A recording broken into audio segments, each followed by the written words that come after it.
Eh bien, bonjour, merci de votre visite et c'est avec plaisir que nous vous accueillons dans notre modeste village de Puget-Théniers et je suis ravi que vous soyez à nos côtés. C'est vrai que Puget-Théniers est un village qui a un passé riche au niveau historique, bon, qui a été notamment effacé par les tumultes de la guerre, notamment de Louis XIV, mais c'est vrai que bon, on a encore beaucoup de patrimoine à voir. C'est vrai que c'est un village qui est très ancien, donc vous le verrez avec Anne-Marie qui vous expliquera tout ça.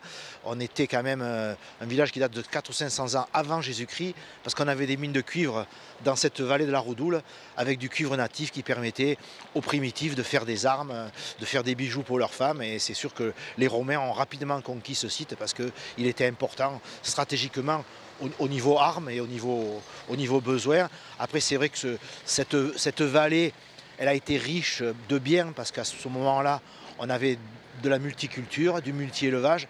On était loin des invasions puisque la Mescla n'était pas percée, il fallait passer par les montagnes. C'était quand même un périple de quelquefois plusieurs jours. Et c'est évident qu'ici, on avait une sécurité, on n'était pas assaillis par des hordes sauvages qui violaient les femmes, qui égorgeaient les gens. Et c'est sûr qu'au fil des siècles, il s'est construit une richesse patrimoniale avec beaucoup d'architecture. Et aussi, on était quand même sur un lieu de passage, puisque les artistes flamands, belges, qui allaient sur Florence au moment de la Renaissance apprendre l'art, passer souvent par ce chemin de Puget. Et vous verrez, Anne-Marie vous l'expliquera, on a eu à ce moment-là beaucoup de gens qui ont passé, qui ont rencontré une bourgeoise, qui ont passé du temps avec elle et qui ont construit de très belles œuvres. Notamment, vous verrez, à l'église paroissiale, on a une œuvre de la résurrection du Christ, de la crucifixion et de la mise au tombeau, qui est une œuvre exceptionnelle, unique au monde. C'est vrai qu'on ne la vend pas bien, mais c'est quelque chose d'assez beau. Vous le verrez au fil du temps. Voilà, en tout cas, vraiment, encore une fois, merci de s'intéresser à ce petit village de Puget-Théniers. Je vous laisse dans de sincères compagnies et avec quelqu'un qui est très attaché au patrimoine. Vous verrez, elle vous expliquera tout ça en détail et vous verrez qu'il y a quand même beaucoup de petits trésors cachés. Voilà, donc ici nous sommes dans la rue Papon et vous avez sur le mur ici des petites plaques marron qui sont indiquées pour faire une visite du village en 18 étapes. Ce petit livret sur Puget-Théniers que vous avez trouvé à la Maison du Patrimoine est offert aux visiteurs. Vous avez 18 points de visite à faire dans le village de Puget-Théniers, dont la rue Papon ici avec cette vieille maison du couvent des Templiers. Il y a plein de choses. Mais tu sais, il n'y a pas très longtemps Là, aussi. Là, je pense que c'était un étal de commerçants. Oui. Oui. C'est une belle pierre d'ancien commerce. Hein. Maintenant, on va ouvrir la porte de la chapelle des pénitents. Je vais vous faire visiter l'intérieur. C'est un bel endroit qui a besoin de vivre, de s'intéresser à cet endroit pour lui donner de l'âme. Alors, j'ouvre cette porte, parce qu'elle est toujours fermée à clé et bien fermée. Hein. Il vaut mieux. Voilà, je vais vous inviter à me suivre à l'intérieur de la chapelle. Voilà. Hop, je vais allumer la lumière. Voici, là nous sommes à la chapelle des pénitents blancs, ce petit lieu à nef unique. Vous voyez, il n'y a qu'une nef unique au fond. L'autel est de style baroque et vous avez ici, à cet endroit, un tableau qui a le mérite d'appartenir certainement à la noblesse pugettoise. Monsieur Jean-Loup Fontana a promis de s'occuper de ce tableau. Pour expliquer sa provenance, vous avez là deux femmes qui offrent les armoiries. C'est de nobles pugettoises habillées avec les habits pugettois. Donc c'est vraiment quelque chose qui mériterait un petit peu d'attention de la part du patrimoine. Petite anecdote, vous avez ici des gens qui appartiennent à des familles pugettoises. Les familles achetaient leur place, achetaient leur banc. Vous avez la famille Isnardi et d'autres familles de Puget-Théniers qui ont leur banc à la chapelle des pénitents. Donc là, nous arrivons au four communal de Puget. Je vais vous l'ouvrir.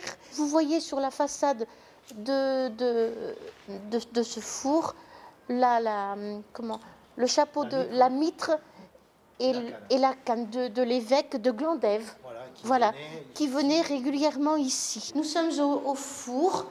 Donc une fois par an, à la fête du patrimoine, nous allumons le four. Il faut compter 3 jours pour que le four soit bien chaud, pour que au moment où on va mettre les plats à partager, le pain, parce qu'il y a le pain, mais il y a aussi les plats que les habitants de Puget viennent mettre, les gratins, puisque c'était une tradition avant, où chacun apportait son gratin, sa pizza, à faire chauffer au four communal.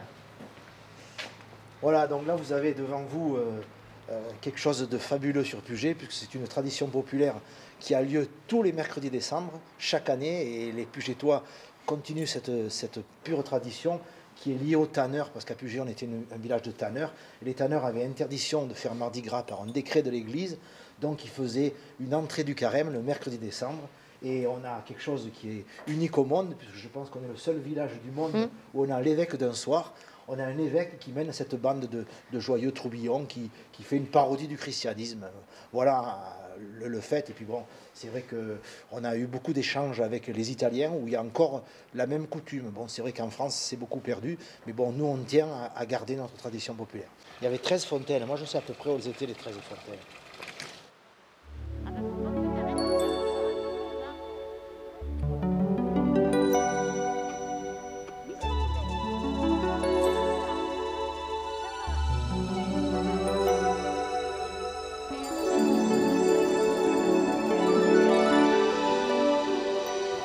Là, il y avait une guinguette qui faisait l'épicerie à manger. Là, il y avait une épicerie qui fermait maintenant. Là, il y a de très très jolies voûtes au-dessus des portes dans cette rue. On est dans la rue principale et cette rue, c'était une rue passante il y a quelques centaines d'années parce qu'il n'y avait pas de route le long du chemin de fer, parce que le chemin de fer n'existait pas. Et automatiquement, quand on était en transit, on passait par cette rue qui était très commerçante, il n'y avait que des commerces. Et aujourd'hui, malheureusement, comme dans tous les villages de France, on s'aperçoit que les petits commerces, ils ont du mal à survivre. Le pied mignon, c'était un cordonnier à l'ancienne qui avait son étal. Ouais. Et cette maison est classée au patrimoine.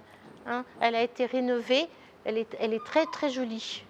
C'est impeccable, ça c'est joli, ça a bien été refait comme ça dans la couleur locale. Donc là on va arriver à l'église, on va parler un petit peu, ça c'est la maison de l'ancienne sous-préfecture, le sous-préfet. Ici dans la rue du 4 septembre, vous avez une jolie maison à encorbellement, typique des constructions, il y en a une autre dans la rue Casimir Brouchier, avec le même type d'encorbellement. Voilà, nous arrivons à l'église Notre-Dame de l'Assomption. Nous allons rentrer et découvrir le beau retable, le très joli retable et l'ensemble en bois sculpté unique, à mon avis, dans la région. D'après toi, Robert, c'est vraiment unique au monde, cet ensemble en bois sculpté. Donc nous vous invitons à rentrer avec nous dans l'église. Cet ensemble est attribué à l'artiste Mathieu d'Anvers. Donc c'est unique dans la région, je dirais même unique en France. Hein.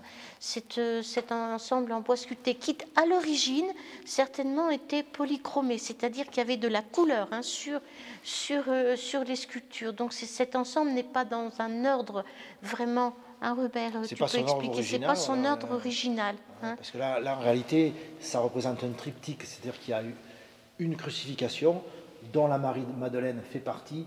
Là, elle est mise au tombeau, mais en réalité, elle fait partie de la crucifixion puisqu'elle regarde le Christ en haut. Après, il y a la mise au tombeau. Donc là, c'est aussi avec les soldats. Et il y a le troisième acte qui est la résurrection. Donc cette résurrection, par l'artiste, elle a été voulue pour être mise en hauteur, pour qu'il y ait un effet de perspective. C'est pour ça que les soldats et le Christ est plus petit que celui qui est face à nous.